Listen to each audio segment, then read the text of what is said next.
Un cambio de plano es una operación gráfica que pretende poder obtener la verdadera magnitud de la información de un sólido o de parte de un sólido.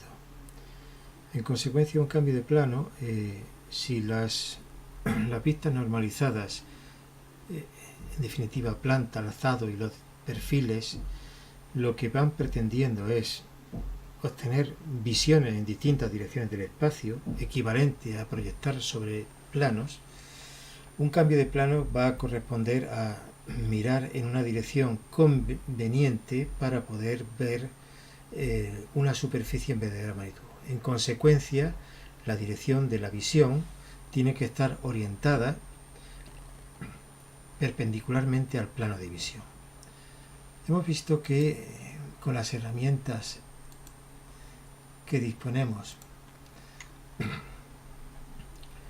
en 3D, nosotros fácilmente podemos obtener un alzado, podemos obtener una visión derecha, una visión izquierda, que son visiones fijas en las distintas direcciones, o bien una visión cenital cuando vemos una planta.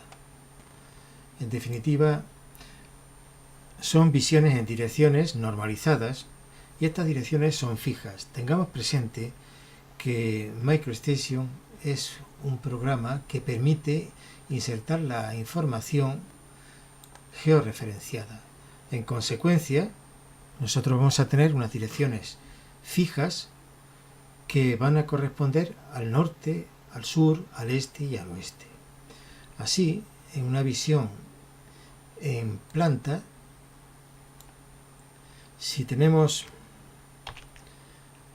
la tríada del sistema de coordenadas auxiliares orientada por defecto con la orientación que se está observando en planta, la dirección del eje Y positiva nos señala la dirección del norte, la dirección del eje X, la dirección del este, sentido negativo del eje X sería el oeste y el sentido negativo del eje Y sería el sur. El hecho de que, por ejemplo, en una visualización, como estamos viendo, se perciba en la visualización suavizado, sombreado,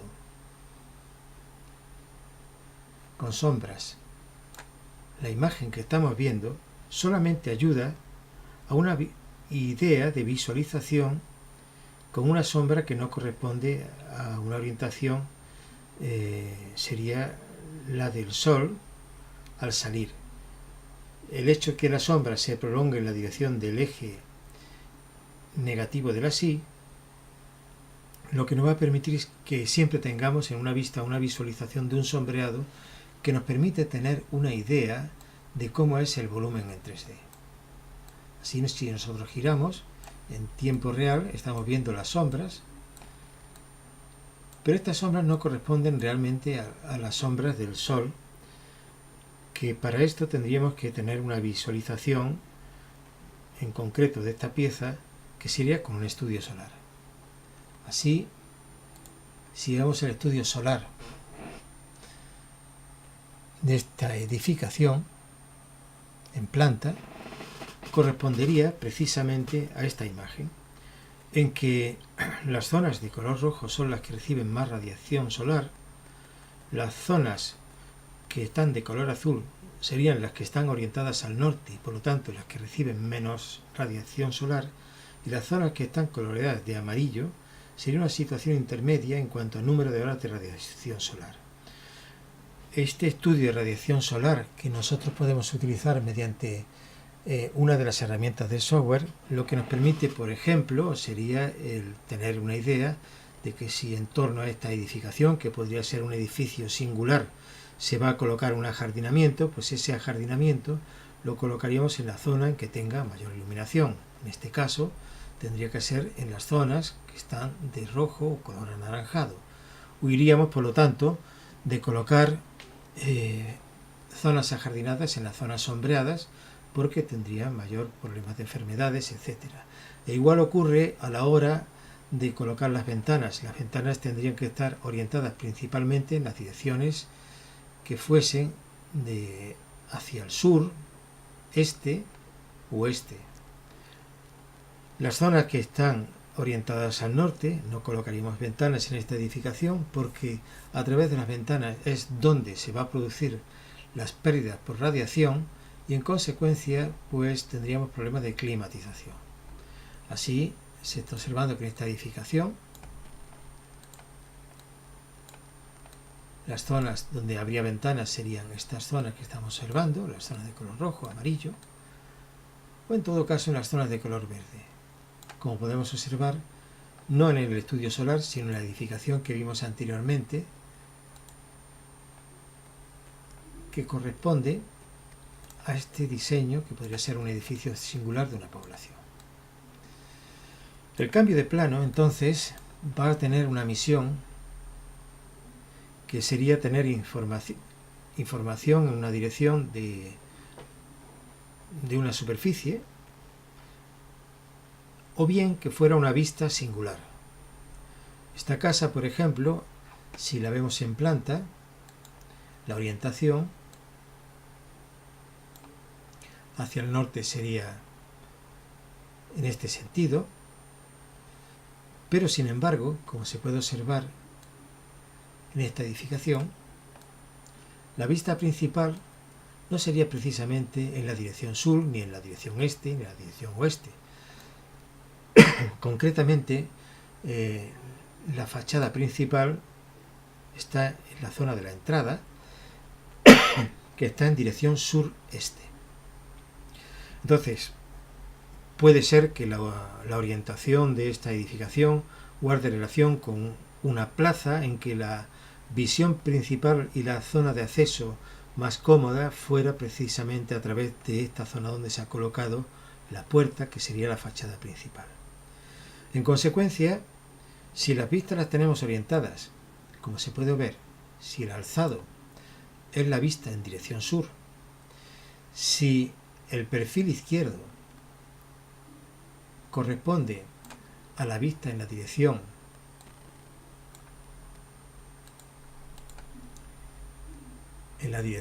este, y si el perfil derecho corresponde a la dirección este, no coincidiría en ningún caso con la dirección principal, que sería en la fachada de acceso.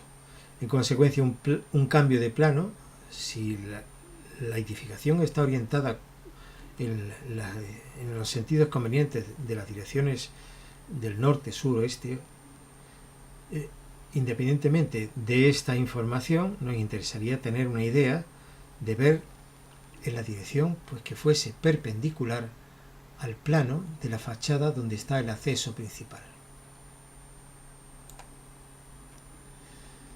En este caso, un cambio de plano tendría sentido que pudiéramos ver esta edificación en la dirección de esta fachada. ¿Cómo se consigue esto en 3D sin realizar los métodos tradicionales de cambio de plano que se utilizan en el sistema diédrico? Pues lo realizaríamos mediante la visión de rotar vista, pero en vez de tenerla seleccionada con el método dinámico, seleccionar mediante 3 puntos. Así, si nosotros cogemos 3 puntos de la fachada principal, tendríamos una visión de esta edificación en el sentido del acceso a la fachada.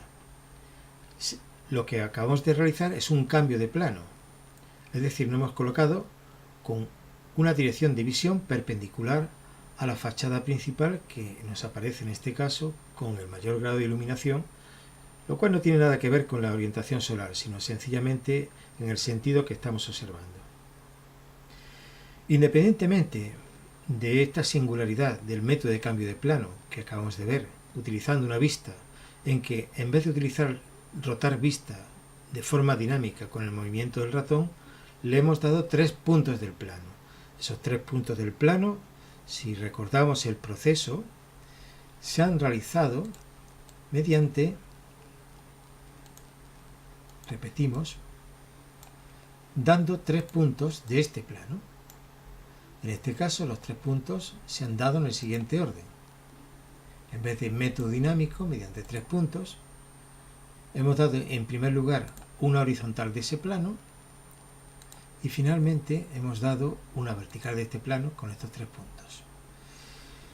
Bien, independientemente de esta utilidad del cambio de plano para ver, por ejemplo, una edificación en el sentido de la dirección principal de uso de ese edificio, podría interesarnos un cambio de plano para ver información de cualquier singularidad de esta edificación. Por ejemplo, imaginemos que nosotros pretendemos conocer la superficie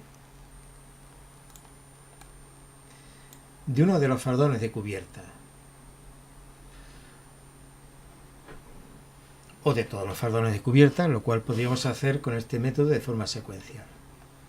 Lógicamente necesitaríamos saber esta superficie de este plano. Bien, en los métodos que hemos visto hasta ahora, hemos visto que se puede dar una sección a un volumen y esa sección se obtiene mediante el corte de una superficie por el sólido. Pero en este caso no se trata de cortar un sólido, sino de obtener una de las caras del sólido. Para esto no hace falta tampoco realizar los métodos tradicionales de cambio de plano que se utilizaban en el sistema diédrico, sino que las herramientas de diseño en 3 dimensiones, una de ellas corresponde precisamente en el último icono de las herramientas de sólido, sería extraer cara bordes. Al extraer cara bordes nos permite decir en qué nivel lo vamos a meter. Vemos que no tenemos ningún nivel aquí para faldones. Bueno, tendríamos que crear el nivel correspondiente de faldones. ¿Con qué color vamos a obtener esa cara que vamos a extraer? Supongamos que la vamos a extraer con un tono que fuese magenta, tono 5, con un grosor, por ejemplo, 1, y un estilo de línea continua. Bien, vamos a crear, en primer lugar, si vamos a extraer una cara que corresponden a faldones de cubierta, vamos a crear el nivel correspondiente a faldones. Pulsando control E nos salen los niveles que dispone creados. Si sobre el formulario de los niveles damos al botón derecho, seleccionaríamos administrador de niveles y en administrador de niveles nos aparece un nuevo formulario.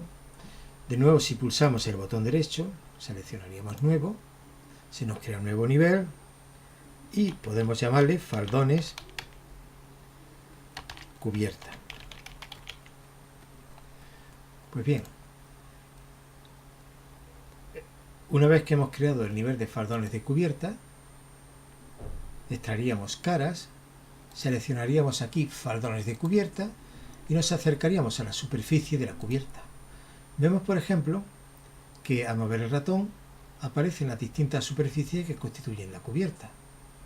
Pues bien, una vez que hemos elegido el faldón de cubierta que deseamos, supongamos que es este, clicaríamos con el botón izquierdo y de nuevo clicaríamos para confirmar. En este momento se nos ha creado, hemos visto que ha cambiado de color el faldón correspondiente. ¿A qué es debido? A que se ha creado una forma poligonal asociada al faldón, que es la propia cara.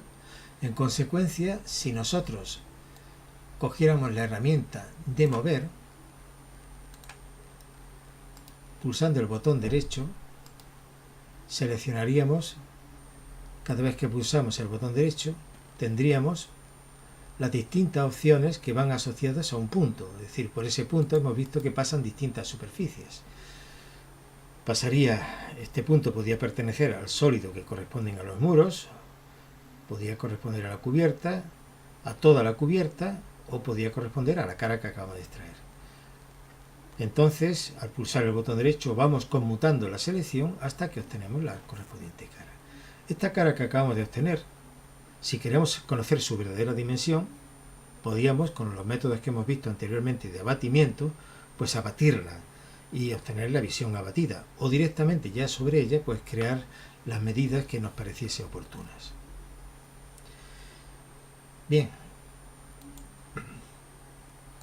en ingeniería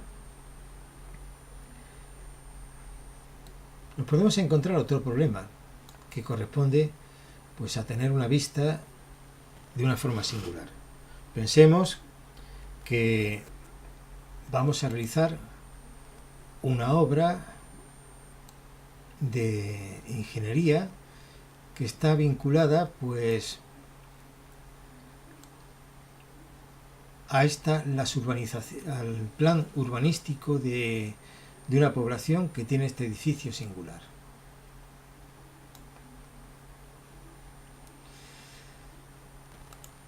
Y que concretamente fuese pues que por la parte posterior, en la dirección, si esta es la dirección este, en la dirección del oeste, pues aproximadamente, hubiera pues un río y por la parte, por encima de ese río fuese a pasar, por ejemplo, una autovía. Y esa autovía necesitaba un puente. Cuando se hace el diseño de ese puente, hay que tener en cuenta cómo va a afectar paisajísticamente al entorno. Entonces, si miramos en planta y activamos el nivel que corresponde al puente y ajustamos vista, vemos que si situamos el puente en la orientación y situación concreta que vaya a tener respecto a esta edificación, si obtenemos una visualización, por ejemplo,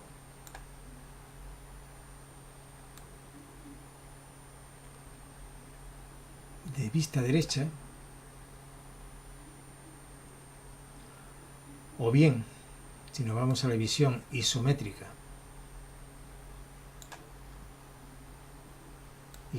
derecha,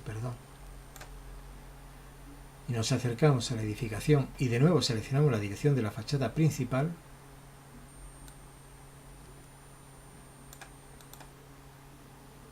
haríamos un zoom y realizaríamos una visualización de rotar vista de forma dinámica, método de rotar vista, pero mediante 3 puntos, y capturaríamos de nuevo los 3 puntos que van asociados a la fachada principal. Observamos entonces que si obtenemos el alzado del puente, como en esta proyección es una proyección ortogonal, si el puente tiene una altura más del doble de esta edificación, nos aparecería con esta visión que no es la visión real que percibiría un usuario de la zona. En consecuencia, si queremos evaluar el impacto paisajístico, tendríamos que insertar una fotografía, una imagen raster en la zona posterior,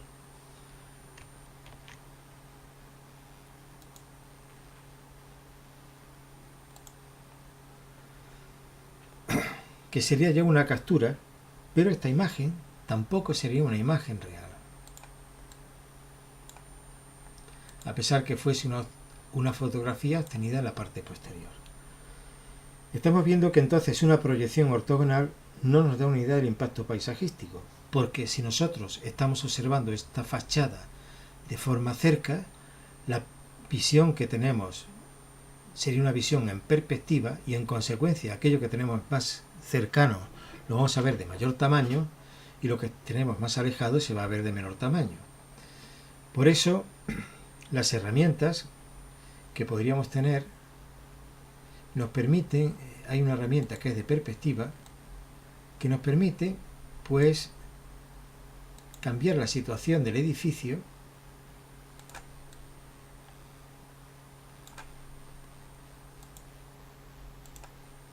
y ver cómo es esa construcción. Nos hemos fijado que al mover el ratón ya la proporción del edificio ha cambiado. Obviamente todo esto que estamos realizando corresponde a un estudio infográfico en que nosotros, mediante distintos movimientos, iríamos cambiando la perspectiva, el tamaño de la visión perspectiva que tendría el edificio. Como hemos visto, está aumentando de tamaño. Y tomaríamos una decisión porque una construcción, si miramos el encuadre, por ejemplo, de esta zona, en caso de que la proporción fuese esta, que hay que estudiarlo concretamente porque a la vista de la posición que tendría la torre respecto a la imagen raster que tenemos en la parte posterior, tendríamos que aumentar más todavía pues el tamaño de este edificio por la visión de acercamiento hacia él. Esto nos llevaría a ¿qué? A considerar, como estamos viendo, que una obra civil como es la de esta construcción de un puente afecta creando una modificación del skyline de la ciudad y de la percepción del paisaje desde una plaza. Imaginemos que esta fachada principal de este edificio, que hemos dicho que puede ser un edificio singular, fuera el edificio de un ayuntamiento y, como es bastante habitual, la fachada principal del ayuntamiento da una plaza singular dentro de una población. A la vista de la presente perspectiva, nosotros podríamos tomar la conciencia de que se crea un impacto visual tan brutal que o bien habría que alejar el puente, o bien que el tamaño del puente o el tipo de diseño que se fuese a hacer, o la altura de la autovía que fuese a pasar por la parte posterior, pues no fuese tan elevada y en consecuencia respetar el paisaje.